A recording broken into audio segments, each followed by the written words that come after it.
So guys welcome back to my YouTube channel study for you by miss SV. तो चलिए start करते हैं आज का कॉन्सेप्ट जो कि है some basic concept of chemistry. तो यहाँ पर आपको केमिस्ट्री में देखिए आपने क्या था कि पिछली क्लासेस में यानी 10th क्लास में आपने ये देखा था कि जो साइंस है उसके अंदर ना खुद से ही 3 ब्रांचेस हैं यानी chemistry physics and bio. But जब से आप 11th में आए हैं तो आपको क्या पता चल रहा है, पर्टिकुलर एक केमिस्ट्री की बुक आपको हैंड ओवर कर दी गई है जिसके अंदर केमिस्ट्री का ऑल ओवर कॉन्सेप्ट है। तो देखिए यहाँ पर आपको एक चीज़ और ध्यान रखनी है, जब आप कॉलेज में जाएंगे ना तो ये केमिस्ट्री फर्दर ब्रांचेस में डिवाइड हो जाएगी। कौन कौन सी? Inorganic, organic and physical chemistry, right. और यहाँ पर और भी केमिस्ट्रीज के ब्रांचेस हैं जैसे कि बायो केमिस्ट्री हो गया, है ना, एनालिटिकल केमिस्ट्री हो गया, एनवायरमेंटल केमिस्ट्री हो गया। इन सभी के चैप्टर अभी आप मर्ज करके इस बुक के अंदर पढ़ेंगे, राइट। तो यहाँ पर सबसे पहले हमें समझ लेना ज़रूरी होगा कि केमिस्ट्री जो है होता क्या है। केमिस्ट्री जो है साइंस की वो ब्रांच होती है जिसके अंदर आप बेसिकली किसी भी ऑब्जेक्ट का शेप कैसा होगा, साइज कैसा होगा, उसकी रिएक्टिविटी कैसी होगी अदर एलिमेंट्स के साथ या अदर कंपाउंड के साथ या वाटर के साथ, किस तरीके से वो रिएक्ट करेगा, एसिटिक करेक्टर क्या है, बेसिक करेक्टर क्या है, और ये सारी चीज़ें जो है बेसिकली हम केमिस्ट्री के अंदर ही पढ़ते हैं। उसके एटम मॉलिक्यूल का स्ट्रक्चर कैसा होगा, जस्ट लाइक देखिए ये जो सारी चीज़ें हैं वो सब चीज़ें हम कहाँ पढ़ते हैं, केमिस्ट्री के अंदर स्टडी करता है। So our chapter is some basic concept of chemistry, यानी केमिस्ट्री के कुछ बेसिक कॉन्सेप्ट को हम यहाँ पर समझेंगे। एक साइंटिस्ट थे रॉल्ड हॉफमैन।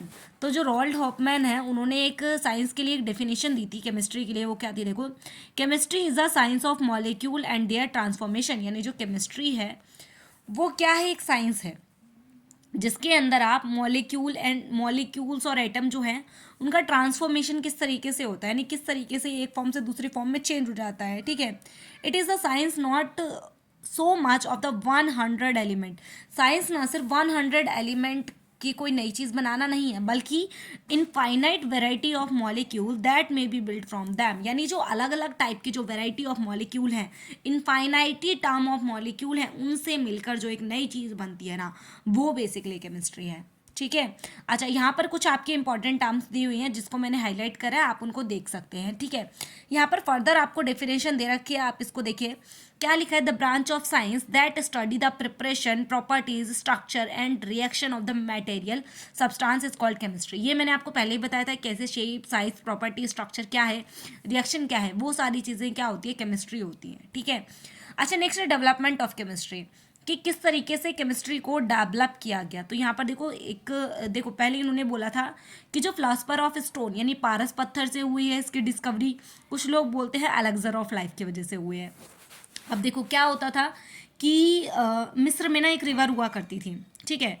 मिस्र में एक रिवर हुआ करती थी, वो जो रिवर है ना उसके अंदर ब्लैक कलर की सैंड पाई जाती थी, ब्लैक कलर की मिट्टी। तो जो ये मिट्टी है इसको नाम दिया गया, क्या नाम दिया गया था, इसको कैमिया नाम दिया गया था, कैमिया। तो जो कैमिया है, इस कैमिया को या तो आप ऐसे लिखो या तो आप इसको ऐसे लिखो, ठीक है, कैमिया। तो इस तरीके से जो इसको नाम दिया गया था। बट फर्दर जब इस पे रिसर्च हुई, साइंटिस्ट ने रिसर्च करी, तो क्या हुआ है कि इसी को केमिकल का नाम दिया गया और आपकी बुक में इसी केमिकल को, केमिया वर्ड को नाम दिया गया है अल्केमी। क्या नाम दिया गया है, अल्केमी इसको नाम दिया गया है, जिसका मतलब होता है केमिकल्स, ठीक है। तो वहाँ के जो लोग थे वो बेसिकली इस केमिकल का यूज़ काफ़ी सारी चीज़ों को बनाने में कर रहे थे, जिसको बाद में नाम दिया गया केमिकल, राइट। यहाँ पर बोल रहे हैं केमिस्ट्री जो है डेवलप हुआ था mainly in the form of Alchemy. यानी जो केमिस्ट्री है वो डेवलप हुआ था एक फॉर्म से जो था अल्केमी या फिर इलेक्ट्रोकेमिस्ट्री से, ठीक है। कब? 1300 टू 1600 सीई के टाइम पे। और जो मॉडर्न केमिस्ट्री था उसने अपना शेप लिया 18th सेंचुरी में, कहाँ पे, यूरोप में। After few centuries of alchemy tradition which were the introduce in the Europe by the Arabs. जो अल्केमी है ना, अल्केमी बेसिकली अरेबिक वर्ड है, ठीक है, जो कि यूरोप से ओरिजिनेट हुआ था। यहाँ पर इसके बारे में बताया गया था मॉडर्न केमिस्ट्री के बारे में, राइट। अच्छा, यहाँ पर कुछ ये टर्म्स है तो इसको तो आप अपने आप से देख लेना, क्योंकि देखिए ये सारी चीज़ें ना आपके एग्जाम के पॉइंट ऑफ व्यू से इंपॉर्टेंट नहीं है, ये सिर्फ आपके नॉलेज के लिए है। तो आप इसको जो लाइनें हाईलाइटेड हैं आप इसको क्या कर सकते हैं, हाईलाइट कर सकते हैं और अपने अकॉर्डिंग इनको देख सकते हैं। ठीक है, मैं आपको शो करते जा रही हूँ, आप इनको थोड़ा सा देख लो कि कैसे कैसे कहाँ पर जो है इनका यूज़ हुआ करता था, क्या है, तो आप अपनी नॉलेज के लिए इसको पढ़ सकते हैं। बाकी मैं कॉन्सेप्ट आपका वहीं से स्टार्ट करूँगी जहाँ से आपके एग्ज़ाम के पॉइंट ऑफ व्यू में ज़रूरी है। ठीक है, ये मैंने अलग अलग कलर से इसलिए हाईलाइट करा है ताकि आपको प्रॉपरली चीज़ें दिख सके कि ये इतना टॉपिक यहाँ से है और बाकी नेक्स्ट लाइन यहाँ से बन रही है आपकी। ठीक है, तो इस तरीके से आप इनको जो है हाईलाइट करते जाइए। आपको यहाँ पर काफ़ी सारी चीज़ें ये पता चलेंगी। बेसिकली ये बताने की कोशिश कर रहा है कि आज के टाइम पर ही नहीं बल्कि बहुत पुराने से पुराने टाइम में जब हम ये रामायण महाभारत और इन सभी चीज़ों की बात करते हैं, वेदास की बात करते हैं ना, उस टाइम पे भी केमिस्ट्री का कॉन्सेप्ट था। जो एलिमेंट हम आज के टाइम पे पढ़ते हैं ना, वो सारे एलिमेंट जो है उस टाइम पे भी एग्जिस्ट हुआ करते थे। और काफ़ी सारे लोग जो थे ना, उन्होंने उस टाइम पे भी उसके रिएक्शंस करवाई हैं, चीज़ें बनाई हैं उनसे। तो ये सारी चीज़ें यहाँ पर आपको दिए गए हैं। और पहले ना इसके एटॉमिक थ्योरी पहले ही आ चुकी थी, बट लेकिन हमारे जो साइंटिस्ट हैं, मॉडर्न साइंटिस्ट, उन्होंने आज के टाइम पे इस चीज़ को देखा। जैसे कि आपके जो साइंटिस्ट हैं, डाल्टन ने डाल्टन एटॉमिक थ्योरी दी थी, राइट। तो इस तरीके से है, पहले डिसीज़ को ठीक करने के लिए भी रिएक्शंस यानी केमिकल्स का यूज़ किया जाता था ताकि वो लोगों को अच्छे से बेटर बना सके। ठीक है, ये सारी टर्म्स आपने आई होप सो हाईलाइट कर ली होंगी। तो चलिए हम अपने कॉन्सेप्ट की तरफ ही चलते हैं जहाँ पे ये मोस्ट इम्पॉर्टेंट है, जहाँ से आपके एग्ज़ाम में कॉन्सेप्ट पूछे जाते हैं। वो है हमारा यहाँ से स्टार्ट, नेचर ऑफ मैटर। तो फर्स्ट ऑफ ऑल आप लोग मैटर से बहुत अच्छे तरीके से फैमिलियर हैं क्योंकि आपने ये जो मैटर वर्ड है ना वो क्लास 9th में पढ़ा था। हो सकता है आपके माइंड से स्किप हो गया, मैं रिमाइंड करवा देती हूँ। मैटर क्या होता है? कोई भी ऐसा सब्सटेंस होता है जो कि स्पेस ऑक्यूपाइड करता है। क्या करता है? स्पेस ऑक्यूपाइड करता है और जिसका खुद का मास भी होता है, उसे हम कहते हैं मैटर, राइट। अब कुछ बच्चों के माइंड में आ रहा होगा कि मैम ये जो मास है ना, मास क्या होता है? तो मास बेसिकली क्या होता है कि मास और वेट में मैं थोड़ा सा आपको डिफरेंस बता देती हूँ क्योंकि अभी दोबारा से ये टर्म आएगी ताकि आपको दोबारा से कंफ्यूजन ना हो। फॉर एग्जाम्पल के लिए आपके पास एक बैग है, ये है आपका बैग, राइट। इसके अंदर इसका जो वेट है ना वो है 1 kg, मान लीजिए। इसके बाद आपके पास ना कुछ बुक्स हैं, ये मान लीजिए 4 बुक्स है आपके पास जिनका वेट है 4 kg। अब अगर मैं आपसे पूछूं कि टोटल वेट कितना है, जो टोटल वेट होगा, टोटल वेट इन सब चीज़ों का वो कितना रहेगा? 5 kg बैग के साथ। अगर मैं पूछूं सिर्फ बुक का वेट तो आप बोलेंगे मैम 4 kg। ठीक है, तो अब यहाँ पर मैं आपको ये समझाने की कोशिश कर रही हूँ, जो उस कंटेनर के अंदर जो टोटल वेट है, उस कंटेनर के अंदर जो टोटल वेट है उसे ही हम कहते हैं मास, और जो ऑल ओवर वेट होता है उसे हम कहते हैं वेट। मास को भी केजी में मेज़र किया जाता है और वेट को भी केजी में ही मेज़र किया जाता है। जो मास है ना, बेसिकली मास के ऊपर ग्रेविटी का कोई इफेक्ट नहीं पड़ता है, पर वेट के ऊपर ग्रेविटी का इफेक्ट पड़ता है। तभी तो हम लोगों ने ये टर्म पढ़ी थी 9th में कि किसी भी ऑब्जेक्ट को अगर हम मून पे लेके जाते हैं तो उसका जो वेट है ना 1/6 हो जाता है। रीज़न क्या है? क्योंकि हमारे अर्थ के कंपैरिजन में जो मून पे ग्रेविटी है ना वो 1/6 है, इस वजह से।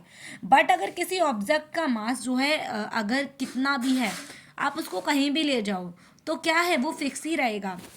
आप किसी भी ऑब्जेक्ट के मास को एक्यूरेटली मेज़र कर सकते हो लेबोरेटरी के अंदर, ठीक है, क्लोज चीज़ के अंदर। वो मैं भी आगे बताऊंगी जब इसका कॉन्सेप्ट आएगा, ठीक है। तो चलिए, मैटर क्या है? कोई भी ऐसी चीज़ हो सकती है जो जिसका खुद का मास और वो स्पेस ऑक्यूपाइड करता हो, उसे हम कहते हैं मैटर।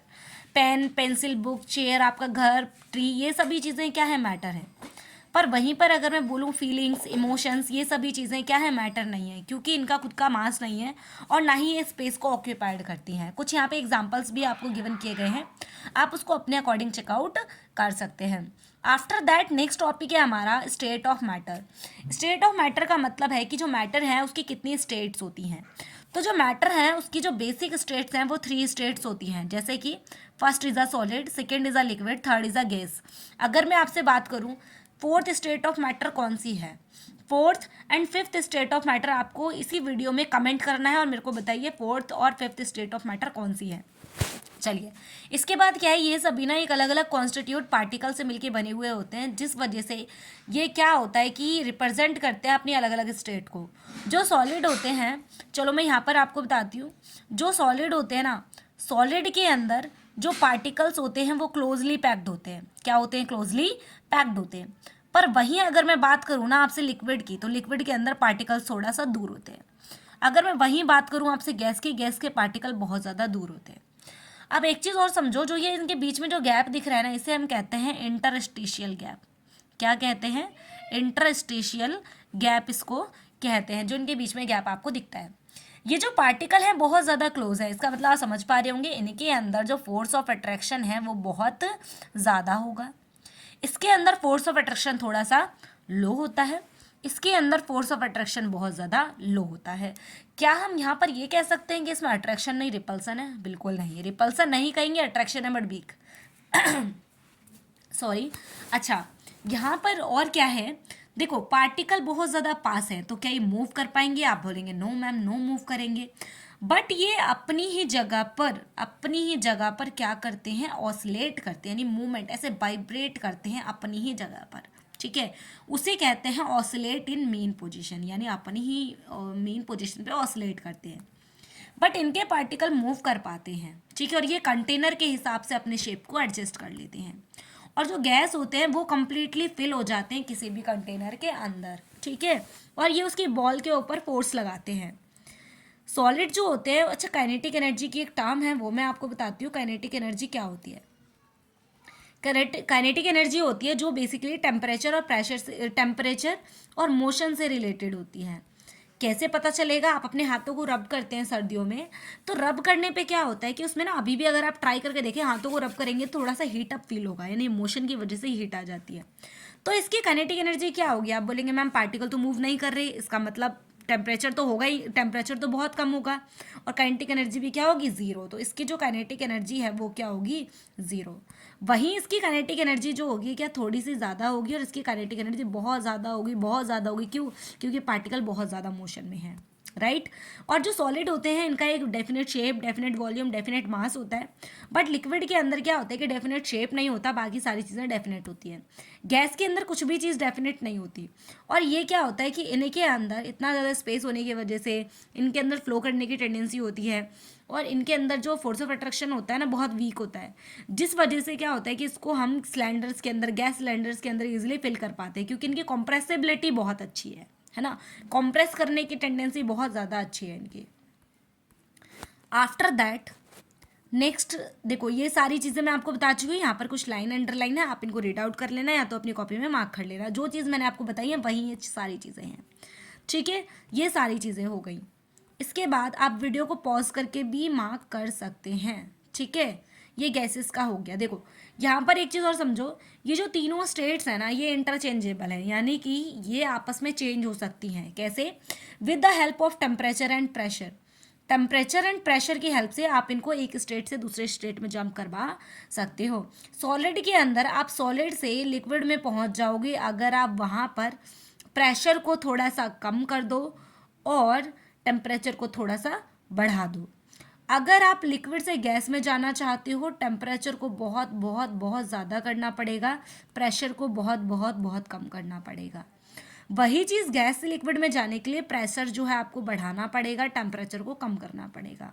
जब आप लिक्विड से सॉलिड में जाना चाहोगे तो उस टाइम पे क्या करना होगा? टेम्परेचर को बहुत कम करना पड़ेगा, प्रेशर को बहुत ज़्यादा बढ़ाना पड़ेगा। ठीक है, और प्लस में यहाँ पर एक चीज़ और याद रखना कि गैस से लिक्विड, लिक्विड से सॉलिड जब आप जाते हैं ना, तो ये दोनों चीज़ें मोस्ट इम्पॉर्टेंट रोल प्ले करती हैं। ठीक है, इंटरचेंजेबल होती है। और जो हमारा आइस है, यानी जो फ्रीजिंग पॉइंट है वाटर का, वो कितना होता है? 0 डिग्री सेल्सियस। अगर मैं वाटर के बॉइलिंग पॉइंट की बात करूँ वो होता है 100 डिग्री सेल्सियस। वैसे तो आपने 9th में पढ़ रखा है। ठीक है, जो वाटर का जो मेल्टिंग पॉइंट है, यानी जब लिक्विड स्टेट में वो हो जाता है बिल्कुल, तो उसे हम कहते हैं कितना है वो? 25 डिग्री सेल्सियस। आफ्टर दैट जो आपकी आइस है वो मेल्ट करने लग जाती है कितना? 5 to 6 डिग्री सेल्सियस टेम्परेचर के ऊपर। ठीक है, तो रूम टेम्परेचर भी 25 डिग्री सेल्सियस ही होता है। इसके बाद है क्लासिफिकेशन ऑफ मैटर। यहाँ पर मैटर को फर्दर क्लासिफाइड किया गया है मिक्सचर और प्योर सब्सटेंस के अंदर। मैं यहाँ पर देखो कुछ लाइन अंडरलाइन है, आप इसको मार्क कर लेना। ठीक है, बाकी मैं आपको इसके टेबल पर ले चलती हूँ जहाँ पे मैं आपको चीज़ें एक्सप्लेन कर दूँगी। ये चलो सबसे पहले हमने समझा कि मैटर होता क्या है। मैटर कोई भी ऐसी चीज़ होती है, कोई भी ऐसा सब्सटेंस होता है जो स्पेस ऑक्यूपाइड करता है और मास कंटेन करता है। इसके कुछ एग्जांपल्स हमने समझे थे। नेक्स्ट है मिक्सचर। मिक्सचर क्या होता है? मिक्सचर कोई भी एक ऐसा सब्सटेंस होता है जिसके अंदर एक से ज़्यादा टाइप ऑफ पार्टिकल प्रेजेंट होते हैं। प्योर सब्सटेंस क्या होता है? जिसके अंदर only one type of particle present होते हैं। ठीक है। इसके बाद आपका जो मिक्सचर है उसके दो टाइप होते हैं, होमोजीनस और हेट्रोजीनस। इससे पहले मैं आपको बताना चाहूँगी सॉल्यूशन क्या होता है। ठीक है, चलो। एक्चुअली जो आपका सॉल्यूशन है, सॉल्यूशन क्या होता है अगर आप बताना चाहें तो, सॉल्यूशन जो है ऐसा सब्सटेंस होता है जो बेसिकली सॉल्यूट और सॉल्वेंट के मिलने से बना है। किससे? सॉल्यूट और सॉल्वेंट के मिलने से बना है। Solute and solvent combine each other it form solution. जो सॉल्यूट होता है वो आपका लेस क्वांटिटी में होता है, सॉल्वेंट जो होता है वो लार्ज क्वांटिटी में होता है। ठीक है, आपको ये तो पता चल गया लेस और लार्ज भी होता है, कैसे याद रखोगे? अगर आप इनके नंबर्स को ध्यान से देखो तो इसमें जो लेटर्स है ना वो कम नंबर में है और उसमें लेटर ज़्यादा नंबर में है। जिसके लेटर ज़्यादा है वो लार्ज क्वांटिटी में है, जिसके लेटर कम है वो स्मॉल क्वांटिटी में है। क्लियर है? इसके बाद यहाँ पर अगर हम देखें तो जो मिक्सचर है, मिक्सचर क्या होता है? जिसमें एक से ज़्यादा टाइप ऑफ पार्टिकल प्रेजेंट होते हैं। इसके दो आपको टाइप दे रखे हैं, एक तो होमोजीनस और एक है हेट्रोजीनस। होमो वर्ड का यहाँ पर मतलब होता है सेम, होमो वर्ड का मतलब होता है सेम। और यहाँ पर जो हेट्रो वर्ड है, हेट्रो वर्ड का मतलब होता है डिफरेंट। क्या होता है? डिफरेंट होता है। यानी जो यूनिफॉर्म कंपोजिशन को कैरी करते हैं, टॉप टू बॉटम सेम दिखते हैं, बाउंड्री सेपरेशन नहीं होते, उन्हें हम कहते हैं होमोजीनस मिक्सचर।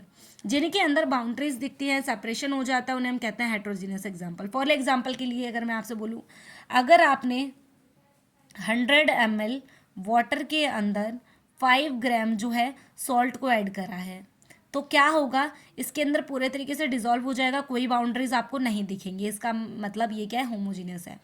वहीं अगर मैं आपसे बोलूँ, आपने 100 ml वाटर के अंदर आपने क्या करा है कि 5 ml मड ले लिया है। ठीक है, और जैसे ही आपने इसके अंदर डिजोल्व करा तो सारा जो मैटर है ना वो आपको सेम दिख रहा है। बट जब आपने इसको कुछ टाइम के लिए सेटल होने के लिए रख दिया तो पता चला कि जो मड है ना वो नीचे सेटल हो गई और जो लिक्विड था ना वो ऊपर ऊपर रह गया। अब आपको यहाँ से ये पता चला इसमें सेपरेशन हो गया। ये शुरू में लग रहा था कि होमोजीनस है, बट हमें बाद में पता चला ये क्या है? एक हेट्रोजीनस सब्सटेंस है। क्लियर है? उसी तरीके से मिल्क आपको लग रहा होगा टॉप टू बॉटम सेम है, बट उसमें बाउंड्रीज है, तो ये क्या है? होमोजीनस नहीं है, हेट्रोजीनस है। आई होप सो आपको चीज़ें क्लियर हो गई होंगी। ये होमोजीनस मिक्सचर वो होते हैं जिसमें यूनिफॉर्म कंपोजिशन होता है और हेट्रोजीनस मिक्सचर के अंदर नॉन यूनिफॉर्म कंपोजिशन एग्जिस्ट करता है। ये सारी चीज़ें मैं आपको बता चुकी हूँ। अब ये सारा आप बुक से रीड आउट कर लेना जो मैंने आपको अभी थ्योरी बता। अच्छा, अभी थोड़ी सी चीज़ें रह गई, सॉरी रह गई हैं। फर्स्ट इज अ एलिमेंट और second is a compound. Element वो होते हैं जो सेम टाइप ऑफ एटम से बने हों। किससे? सेम टाइप ऑफ एटम से बने होते हैं, उसे हम कहते हैं एलिमेंट। और जो एक से ज़्यादा टाइप ऑफ एलिमेंट से बने होते हैं उसे हम कहते हैं कंपाउंड। और जो नंबर ऑफ कंपाउंड मिलके बनाते हैं आपका कॉम्प्लेक्स। देखो कुछ टर्म्स हैं, इनको याद रखो। क्या है? एक तो आपको याद रखना है atom. Atom is a smallest unit which can not be split. Atom मिलके क्या बनाते हैं? मॉलिक्यूल्स बनाते हैं। Number of molecules combine each other and make number of atom combine each other it form molecule, and number of molecule combine each other it form compound, और number of compound mix each other it form complex. Right? Complex वाली term को आप 11th class में पढ़ेंगे। इसके बाद ये जो सारी चीज़ें हैं आप क्लियर हो चुकी हैं, कुछ भी नहीं बचा है यहाँ पर।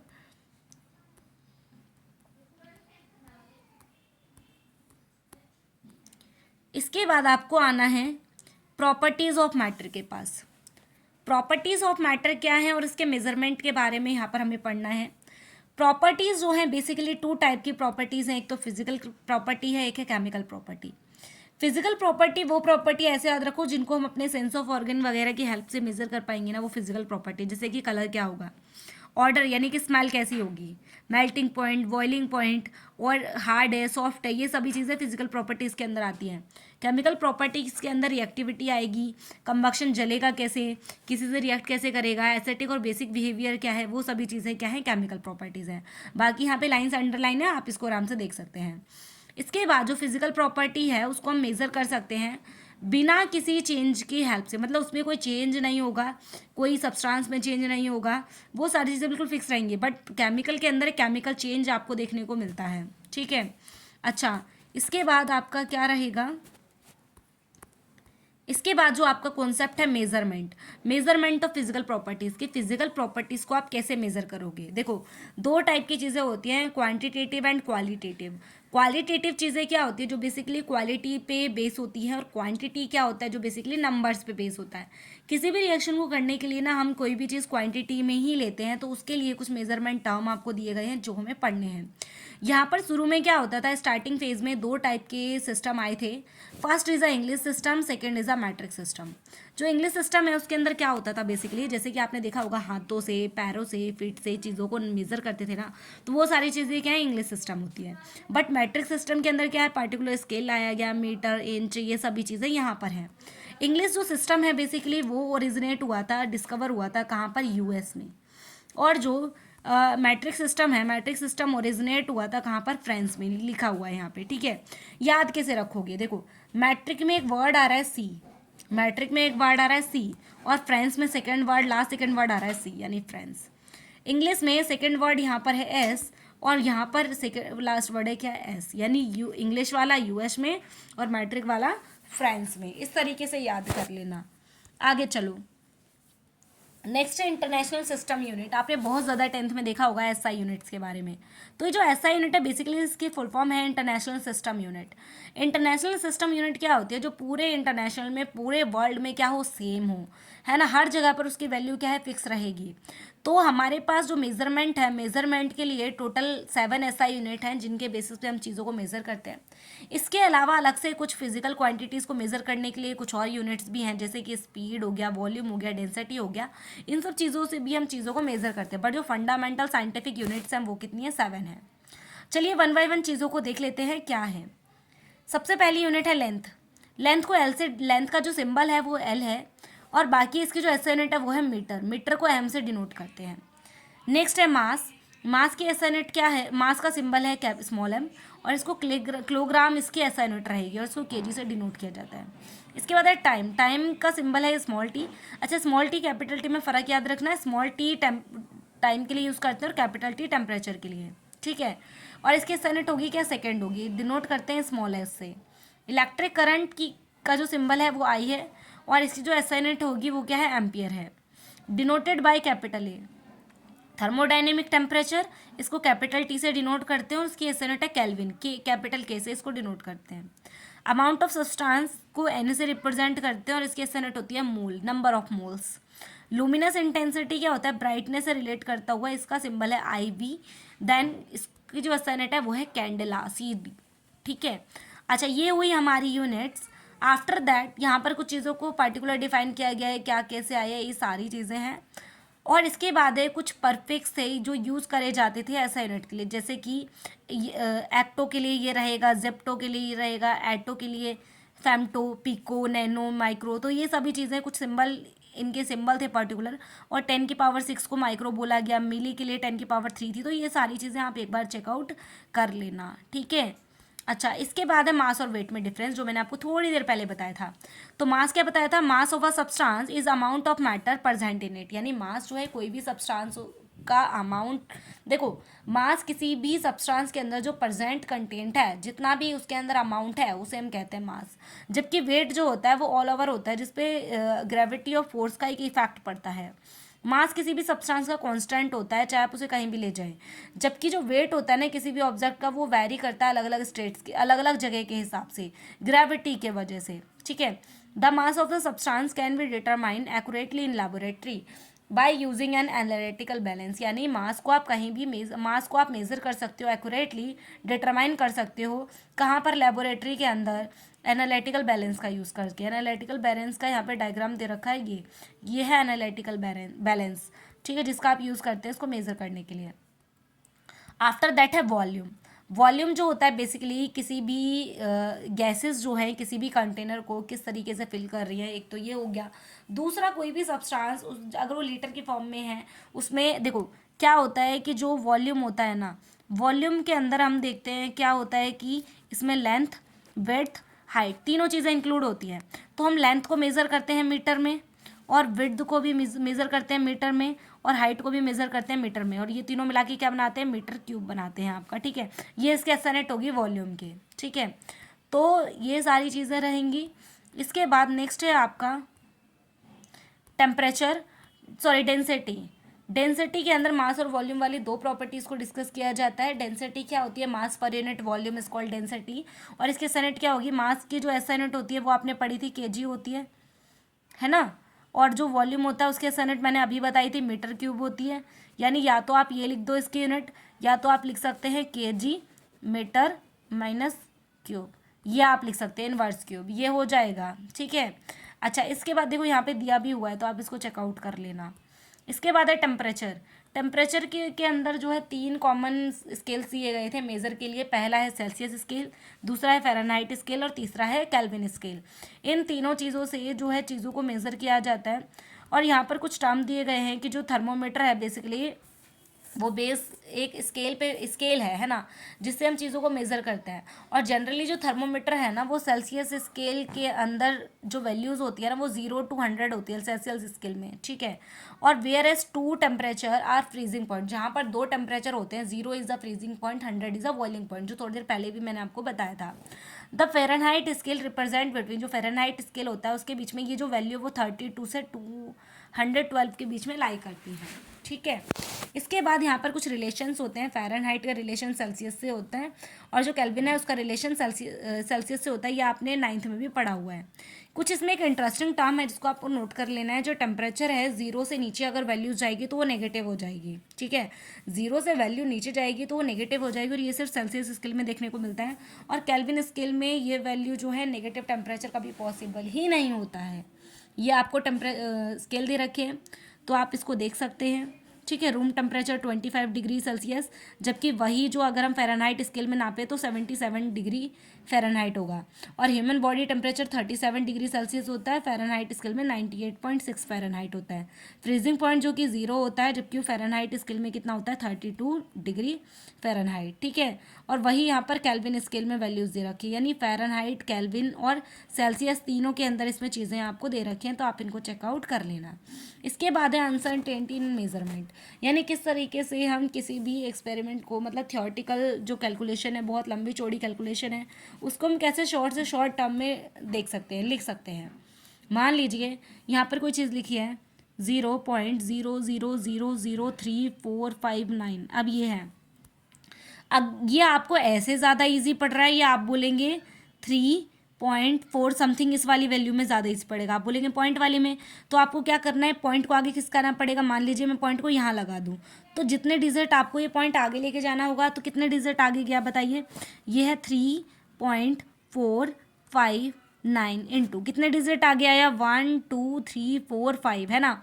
तो यहाँ पे लिखना पड़ेगा 10⁻⁵ अब ये कैसे आया, देखो अगर आप पॉइंट को आगे शिफ्ट करोगे तो वैल्यू आएगी 10 वाली माइनस पे। अगर आप पॉइंट को पीछे शिफ्ट करते हो तो उस टाइम पे वैल्यू आएगी क्या, पॉजिटिव वाली। क्लियर है, ऐसे याद रख लो। पी से मतलब पॉइंट को पीछे खिसकाएंगे, पी से पीछे, पी से पॉजिटिव, पी से पीछे, पी से पॉजिटिव, और आगे लेकर आएंगे तो क्या होगा, नेगेटिव होगा। चलो कुछ एग्जाम्पल से समझते हैं चीज़ों को। चलो यहाँ पर देखो क्या लिखा हुआ है, ये टर्म आप देख पा रहे हैं। इसको कैसे करेंगे आपको पता चल रहा होगा, मैम पॉइंट को आगे ले आए क्या, 1.166 ऐसे हो जाएगा ना। तो आपको देखो यहाँ पे कितने ज़ीरो हैं, कैलकुलेट करो। 1 2 3 4 5 6 7 8 9 10 10 11 12 13 14 15 16 17 18 19 20 21 22 23, यानी 23 डिजिट आगे आएगा। यानी हम इसको लिख सकते हैं 1.66 इंटू 10 की पावर क्या आएगा, माइनस आएगा प्लस आएगा, आगे लेके आ रहे हैं, पीछे तो था ही नहीं, आगे है, इसका मतलब -23। ये आपकी वैल्यू हो जाएगी, ठीक है, जो कि एवोगैड्रो कांस्टेंट की वैल्यू है, I think so, sorry hydrogen की वैल्यू है ये। इसके बाद क्या है यहाँ पर,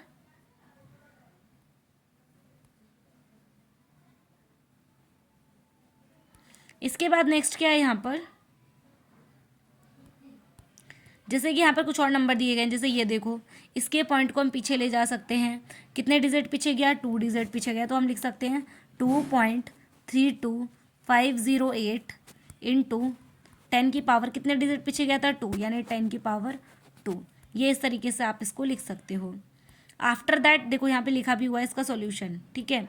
बाकी ये क्या करेंगे, इसमें पॉइंट आगे आएगा, कितने डिजिट आगे आ रहा है, 4 डिजिट आगे आ रहा है, यानी कि आपको लिखना पड़ेगा 1.6 इंटू 10 की पावर -4, ठीक है। इस तरीके से आप इनको सॉल्व आउट कर सकते हैं, ठीक है। इसके बाद ये कुछ न्यूमेरिकल फॉर्म, मतलब इसमें पता है क्या करते हैं, ये जो पॉइंट वाली चीज़ें उनको एक साथ मल्टीप्लाई कर दो, और बाकी जो चीज़ें हैं ना इनको एक साथ मल्टीप्लाई करना होता है। जब बेस सेम होता है तो पावर्स ऐड हो जाती हैं। अगर आपको लगे ये वाली चीज़ मेरे को बतानी है तो मैं आपको बता दूंगी, बाकी आप खुद से कर सकते हैं, क्योंकि आपने 10th में 9th में सारे टर्म को मैथ में कैलकुलेट करा इन सब चीज़ों को।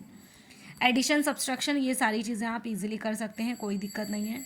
प्रेसिशन एक्यूरेसी का मतलब बता देती हूँ। प्रेसिशन का मतलब होता है आपका जो अप्रॉक्सीमेट वैल्यू होती है ना, लगभग जो पॉइंटों में आ जाए, आप बोलते हैं लगभग इतना हो सकता है इसका आंसर। और एक्यूरेटली में क्या होता है, बिल्कुल एक्यूरेट वैल्यू आपकी आती है। ये सारी चीज़ें हो जाएंगी, डायमेंशंस वगैरह आप कर लोगे। इसके बाद आते हैं law of chemical combination. Law of chemical combination में क्या है बेसिकली ये, अच्छा एक ये देखो साइंटिस्ट हैं जिनका नाम है एंटोनी लेवोजियर। क्या नाम है, एंटोनी लेवोजियर, जिनको क्या कहते हैं, father of chemistry Antoine Lavoisier को ही कहते हैं, ठीक है। इन्होंने एक लॉ दिया था, law of conservation of mass. Mass can not be create और नॉर बी डिस्ट्रॉय, यानी मास को ना तो आप बना सकते हो ना तो आप ख़त्म कर सकते हो किसी भी केमिकल रिएक्शन के अंदर। इसके बाद आपका नेक्स्ट है क्या, law of definite proportion. Definite proportion कहता है कि हर एक रिएक्शन के अंदर जो रिएक्टेंट और प्रोडक्ट है उनका जो वेट होगा ना वो हमेशा क्या होता है, सेम प्रपोर्शनेट में होता है, ठीक है। ये वेट की बात करता है। इसके बाद है लॉ ऑफ मल्टीपल प्रोपोर्शनेट में क्या होता है कि कोई भी चीज़ अगर कंबाइन होगी तो किस में रहेगी, होल नंबर में रहेगी। किस में रहेगी, होल नंबर में रहेगी, इन्होंने ऐसा कहा था। जैसे कि आप देख रहे हैं यहाँ पर 2, 16, 18, इन दोनों को कॉम्बिनेशन कितना आया, 18 आया, होल नंबर, ऐसा नहीं है पॉइंटों में समथिंग वैल्यू हो। नेक्स्ट है गे-लुसैक लॉ। गे-लुसैक लॉ बेसिकली क्या कहता है कि इन्होंने बोला था कि कोई भी गैस अगर हम कंबाइन कर रहे हैं, कंबाइन करने पर at a constant pressure, constant temperature पे क्या होगी, बिल्कुल फिक्स रहेगी, उसमें चेंजमेंट नहीं होगा। और आपको यहाँ पर देख के कन्फ्यूज़न हो रही होगी क्या कि यहाँ पे हाइड्रोजन 100 ml है, ऑक्सीजन 50 ml है, और जो वाटर बना वो कितना बना, 100 ml बना। ऐसा इसलिए हो रहा है क्योंकि देखिए यहाँ पर हम गैसेस की बात कर रहे हैं, वॉल्यूम की बात कर रहे हैं, उसका वॉल्यूम जो है फिक्स रहेगा। देखो यहाँ पे क्या लिखा है, in a chemical reaction they do so in a simple ratio by volume provide all gases at the all same temperature and the pressure.